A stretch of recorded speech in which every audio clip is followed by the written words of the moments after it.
اسلام آباد میں UN high commissioner برائے مہاجرین نے پریس کانفرنس کی اور کہا کہ میری طالبان کے متعدد وزراء سے ملاقاتیں ہوئی ہیں۔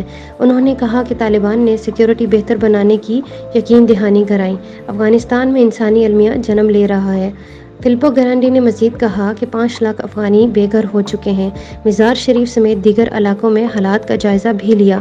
ان کا کہنا تھا کہ پاکستان میں بہت مہاجرین آئے۔ پاکستان کی صورتحال سمجھ سکتا ہوں۔ طالبان کو ملک چلانے کے لیے ملازمین کو تنخواہیں دینے کا چیلنج درپیش ہوگا۔ UN ہائی کمشنر برائے مہاجرین نے یہ بھی کہا کہ عالمی برادری طالبان کے ساتھ رابطے میں ہے۔ دنیا جاننا چاہتی ہے کہ طالبان حقوق کے معاملے پر کس طرح ڈیل کریں گے۔ پاکستان میں افغان مہاجرین کی وجہ سے موجود ہوں۔ پاکستان UNHCR کے لیے اہم ملک ہے۔